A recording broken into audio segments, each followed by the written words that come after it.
I'm Michael Shearer, and this is a reading of Walking a Rainbow, a true story of walking the Camino de Santiago with my son when he was 9. This is chapter 4, Into Spain, which describes our first day of proper walking. Chapter 4, Into Spain. The morning was misty and damp. As we began to descend the narrow cobbled street, we could see the mountains high ahead, with warm, soft tints of orange on the tops. Down by the church we filled our water bottles at the tap outside and looked up at the figure of St. James in a niche in the church tower over the gateway to the bridge. He looked like some theatrical figure in a cinematic epic, apparently dressed in a skin like Hercules, brandishing his pilgrim staff as if it were a cudgel. James is Iago in Spanish, so St. James is Santiago, where we were bound and where he is supposed to be buried. Through the gate and over the bridge, our entrance to pilgrimage, we climbed the Rue d'Espagne, the road to Spain. I felt that a band should play and someone should wave us off, but Saint-Jean-Pied-de-Port just went about its business, setting up market stalls, people buying baguettes. We bought some bread and bacon and ascended the curving road. No more hitching now, just walking and more walking. "Let's play a game," said Kez. "What do you mean, a game?" "A game, as we walk, so to pass the time. I'm bored." "Bored? We've only been going half an hour and there's 500 miles to go. What do you mean, bored?" "Well, I'm bored." So we played I Spy, and I racked my brains for all those games parents invent on long car journeys. We played all those I could remember, several times. A swathed figure in a white beanie hat called us up. She carried a huge rucksack and was having some trouble getting along. As we grew closer we could see that she was sweating profusely. Still, she was young and fit and going at about twice our pace. She turned out to be a young Australian woman, although she scarcely stayed long enough to say good day before belting ahead as if Santiago were just over the ridge. Pilgrims caught and passed us about once every 20 minutes. We were slow. This was going to be a long day. We passed farmhouses like chalets with what looked like lush bananas as garden plants and courgettes in the ditches. Great, sleek, fat, black slugs reminded us of our pace. One farmhouse had a notice which announced agua, water, our first Spanish word, and we sat on their garden bench and smelt fresh bread and garlic-soused cooking. The vegetable garden was a tilth of reddish soil like dried blood, with vigorous tomatoes like tennis balls. Everything spoke of a comfortable, domestic, well-fed French life.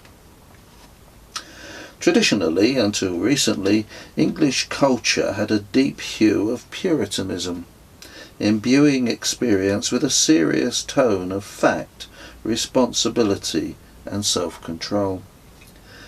Viewed from behind the white cliffs, France seems a land of racy freedom and self-indulgence. In England, enjoyment is always rather vulgar and dubious. In France, it is an art form. Somehow this simple yet lush and well-appointed French garden represented and embodied an entire way of life. Settled, secure, in the anticipation of pleasure. It was all of this that we turned our backs on and climbed. We soon got beyond roads, and all around were the ponderous dark green ridges of monstrous mountains like lump-back shoals of huge fish. Mother Nature, immense, powerful and implacable. Sheep bells tinkled like a wandering melodious river over the unfathomable silence. The air smelt musty like hypericon or fox. I felt immersed in the landscape, and we grew silent in respect. As we climbed, it grew hotter as the day advanced. We climbed out of the trees and beyond the farms, and vegetation became simpler and more patchy. Eventually we reached a high point near a crossroads where a small statue of the Virgin was niched by bare rocks. Quick green lizards scuttled about, and the earth curved over a lip and plunged to the deep valley below. Eagles and vultures and red kites soared around magnificently. Here were short, low walls about breast high, the ground nearby littered with spent cartridges. Onward, climbing on springy grass now, surrounded by bracken, past huge, handsome, cardboard brown cows. Well, handsome at the front end, rather bony and mucky round the back. Curious things, cows, Kez. What do you mean? Quite handsome up the front, serious errors of design at the back. Maybe God did the back and his son did the front, said Kez. Gradually the grass grew rarer, the cows became sheep.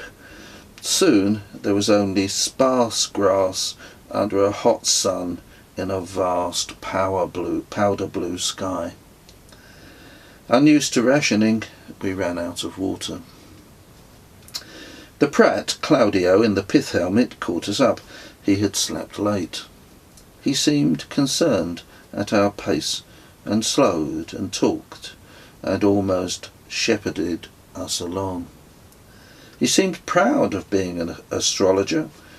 I'd associated the role with charlatans preying on the gullible, issuing vague, irrefutable predictions. This guy had dignity, and seemed a cross between a philosopher and a doctor. He spoke good English and French, and had been many years at university studying, it seemed, more or less everything, and the Spanish were making a TV program about him. We talked of astrology and science, of logic and Aristotle, of mysticism and peanuts and the habits of slugs. And we played I Spy and all the games he could recall. Not a Pratt at all. Kez had been complaining about his feet for some time. A look showed raw areas of rubbing and blisters. His new, expensive boots were doing him no good at all. He changed to a pair of battered old trainers, and we looked at the shiny, dapper boots as if they were enemies. After some discussion, we left the heavy boots in the landscape, prominent by the path, hoping some needy traveller would find them, and we walked on. It was as if the Camino was teaching us our first little lesson. If thine possessions are nothing but a lumber, impeding your purpose, shake free and dump them. No point in carrying something you can't use. I looked back on them, nestling in the short grass like a temptation rejected. Seeing our problems were eased, Claudio the astrologer walked on alone. We walked through and emerged above the clouds into the sun. A flock of sheep sunbathed warily ahead. You see those sheep, Kez? Yeah, he answered, suspicious. You see some of them are lying down? Yeah. Do you know why some of them are lying down? Yeah. Why? They've got no legs. But one lone sheep wasn't lying down or staring at us, chewing but vigilant. It rushed round and round over the lumpy ground in small circles. Look at that sheep, Kez. Doesn't that remind you of life? There was plainly something wrong with it. It didn't seem able to predict the lie of the land. Dips seemed unexpected, and it stumbled against slight upward slopes. As we drew near, we could see that its eyes were milky and stone blue. It was completely blind. I put down my rucksack and spent 20 minutes running around trying to herd the pathetic beast closer to its flock. Kez sat on his rucksack and yelled guttural Yorkshire commands, like "Help! Leave to run on!" and whistled a lot as he watched. We were now pretty thirsty, and I was getting worried. Looking around at the landscape, I saw that there was a sudden belt of trees below, so we descended to find the water they must be finding. Sure enough, just above the vegetation, water seeped out of the mountain in a clear puddle. It was ice cold and delicious. We were on our second pint before I thought of hygiene. "Be sure to spit out the sheep turds, Kez," I advised. He looked satisfyingly aghast. An hour or so further down the way, Claudio sat patiently on a rock, waiting for us, looking like a lanky brown Buddha. He seemed concerned. I'd had some trouble getting up some of the slopes. It appeared that this total stranger was hanging back deliberately to make sure that we made it. We walked on together, playing a game called jazz. We each were allotted by Kez an instrument. I was assigned the tuba, which we imitated by suitable noises, and thus we improvised together. Sometimes a shepherd stopped in astonishment as three figures came over the horizon, belting out a lurching version of Dixieland, liberally decorated by explosions of helpless laughter. Eventually, we seemed to be more often descending than ascending, and far below us appeared the chunky monastery of Roncesvalles, low and rectangular, with a zinc roof and rows of dormitory windows in a white block. It looked rather like Colditz. It looked far below, much as it must have always looked throughout the centuries that pilgrims had walked this route. The feeling was distinct that we had crossed some sort of invisible boundary, not just into another country, but into another age. Somewhere in the mountains we had walked through some field of temporal translation. We were walking into history. The descent continued steadily. At the steepest slope, cloud flowed off the mountains in a 45-degree stream, like a fluffy waterfall. We walked along a road beneath the fall, as if beneath a ladder against a wall. Down by a monument to a famous battle stood the TV crew, intermittently filming us, as we, footsore and weary, laboriously picked our zigzag way down the final descent. They had driven up by road. We had laboured 24 kilometres, about 14 miles, over the mountains. No villages. We were very tired. As we eventually reached Argel, the director, he said, "Look how the light has changed just now. So beautiful. Just climb back up a little and descend again so we can get you in this beautiful light." Carefully, in detail, we told him exactly what he could do with his telescopic lens. Down the straight road we reached the monastery and were greeted by a monk in sunglasses, who told us we were just in time for Mass.